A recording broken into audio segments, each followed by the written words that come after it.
quand on regardait les foires, les biennales, on voyait vraiment que les artistes s'intéressaient de plus en plus à la céramique. On voyait beaucoup de pièces en céramique. Donc c'est parti d'un regard sur l'art contemporain et d'une question, où ça commence? Est-ce que c'est juste une mode de l'art d'aujourd'hui?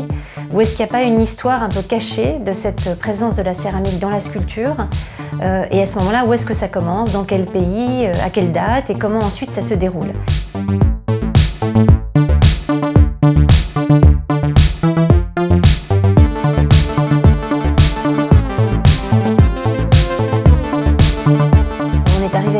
Une sorte de date butoir, c'est-à-dire la fin du 19e, le début du 20e, avec quelques personnalités fortes qui vont lancer différentes typologies ou familles de céramique en sculpture. Il y a Rodin, il y a Gauguin, il y a Cariès, il y a aussi Paco Duriau, qui chacun d'entre eux vont faire apparaître la couleur, la forme, le corps, le visage, avec des styles tout à fait nouveaux. Et puis à la fin des années 40, la céramique va commencer à se développer dans des pays qui ne sont pas du tout les pays de l'art moderne ou contemporain.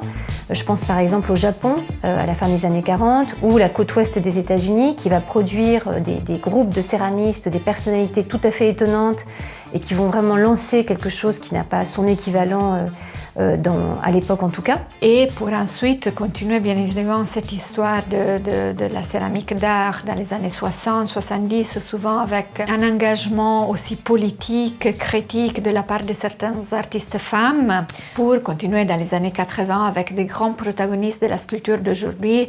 Je peux citer Thomas Schutte ou Joan Créten.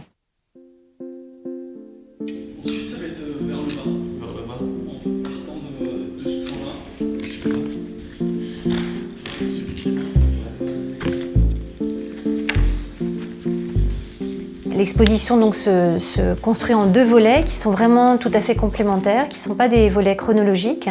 Il y a autant d'artistes historiques à Sèvres et à la Maison Rouge, il y a autant de salles monographiques à Sèvres et à la Maison Rouge.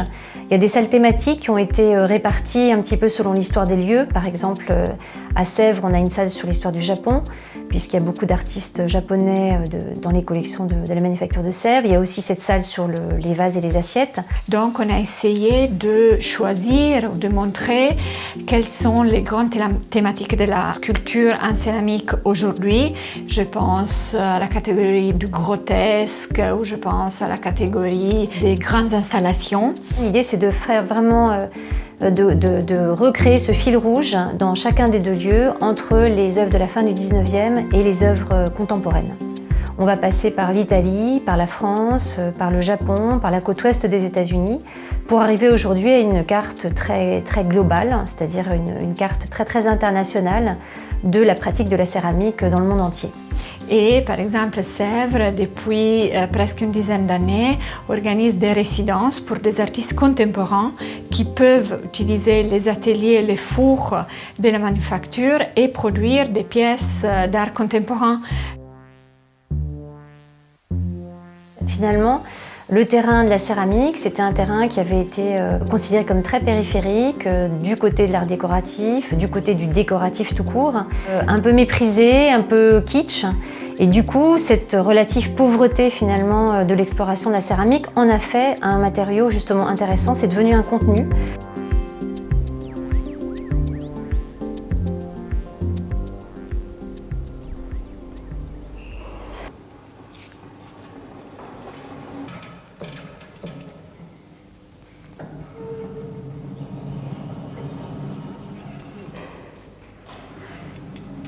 Le jaune, oui, ici. Parfait, là. La tête ici. La puanteur ici.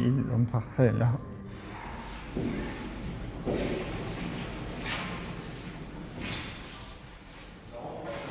Non, je suis tout près. Non, encore. Attends, est-ce que je peux dire quelque chose? Le mieux, c'est de le tourner, la planche. Tu peux tirer le frontal. Ouais. Super, allez, bravo.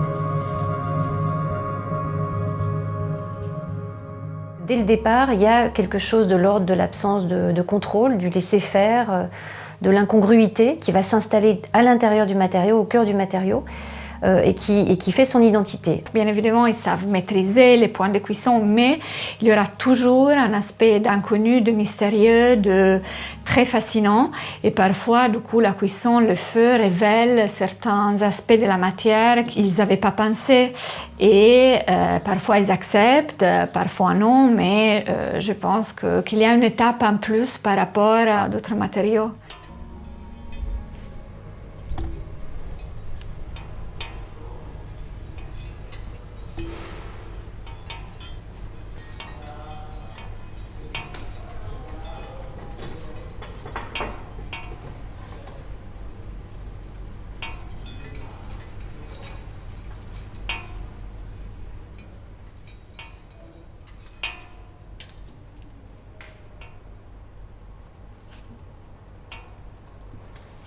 Et on est face à un objet en céramique, presque sensuellement ou physiquement, on a ce sentiment de fragilité et qui fait que pendant longtemps il n'a pas été regardé et aujourd'hui il est regardé attentivement pour cette fragilité, parce que cette fragilité elle est contemporaine. Après des années d'art digital, d'art numérique, où par contre là, le rapport avec le médium était assez distant. Donc aujourd'hui on revient peut-être vraiment à toucher la matière.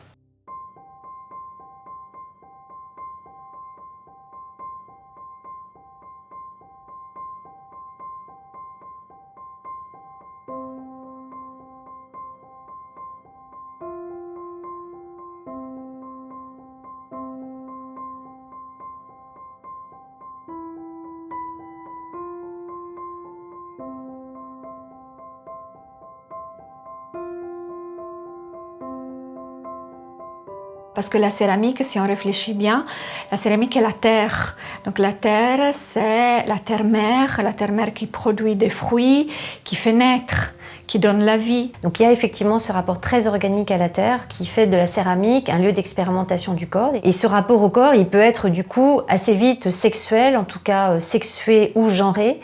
Et il va donner lieu à des œuvres qui peuvent être d'ailleurs féministes. Il y a une catégorie, une famille de céramistes féministes qui vont parler de la manière dont le corps s'imprime et se définit par la terre et son rapport d'impression ou d'empreinte dans la terre.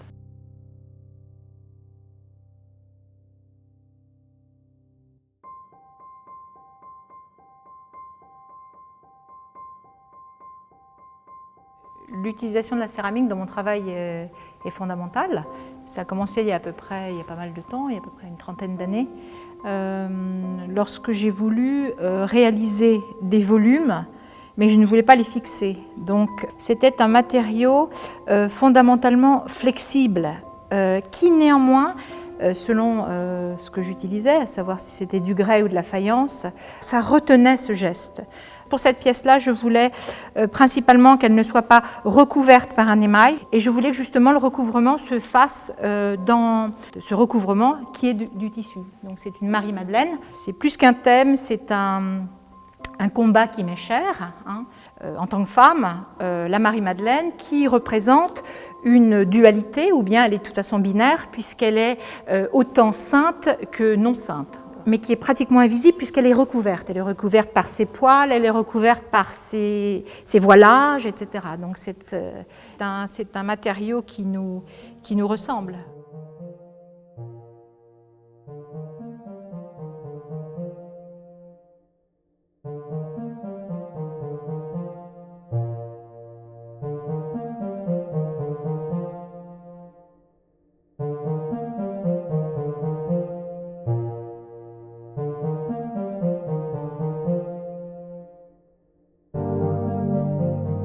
Tout le monde connaît la performance, la photo de Ai Weiwei qui jette par terre et casse un vase de la dynastie Han.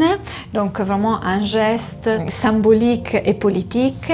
Donc il y a des artistes en Chine, en Asie ou en Amérique latine qui vont utiliser la céramique comme moyen d'interroger une histoire coloniale d'interroger une histoire de domination, aussi quelquefois une histoire de mémoire perdue ou d'une mémoire d'une histoire à retrouver. Mais il y a aussi le contenu d'une histoire de la céramique qui remonte, je dirais, à l'apparition de l'humanité, puisque la première sculpture, c'est la terre modelée et c'est des petites Vénus paléolithiques. Cette histoire-là, elle est très présente dans l'utilisation des artistes de la technique de la céramique, puisque beaucoup d'artistes vont s'amuser à rejouer des traditions, que ce soit des traditions antiques, je pense par exemple à Rodin avec sa collection de vases antiques, ou alors la tradition du bibelot qui est jouée par beaucoup d'artistes contemporains, ou encore une céramique de type masque mortuaire ou masque grimaçant quand Cariès commence à faire des masques. Ces masques sont repris par Derain ou encore un artiste comme Thomas Chouteau aujourd'hui. Donc il y a aussi un contenu historique du type traditionnel, d'une céramique qui peut être d'ailleurs une céramique décorative, qui va être rejouée par les artistes d'aujourd'hui. On a une grande salle à la Manufacture de Sèvres qui rejoue l'idée de l'assiette et du vase pour souvent les briser, les détourner et en faire des œuvres tout à fait nouvelles.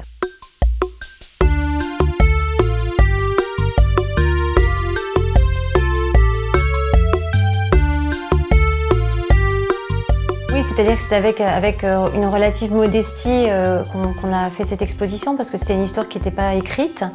Ça nous a demandé beaucoup de recherche, de reconstituer une chronologie, une géographie. Et on a trouvé beaucoup de choses qu'on n'a pas forcément pu montrer. Donc on les évoque de manière assez précise dans le catalogue. Mais il y a des continents entiers qui restent à explorer. Je pense à l'Amérique latine qu'on a quand même effleuré. Je pense à l'Inde, je pense à l'Afrique, l'Asie. Je pense qu'il y a ce renouvellement de la sculpture qui s'est fait grâce à la céramique. Donc, les gens s'intéressent. On voit aujourd'hui du coup une sculpture colorée. Si on pense à la sculpture, on ne pense pas forcément à une sculpture bariolée, très colorée, mais c'est normalement, je ne dis pas monochrome, mais presque. Et donc, je pense que ce sont tous ces facteurs de nouveauté qui se montrent vraiment au grand public pour la première fois. Et donc, on pourrait faire une autre exposition, une Ceramics 2, effectivement, ne serait-ce que pour parler de ces continents très intéressants qu'on n'a pas forcément pu explorer en détail.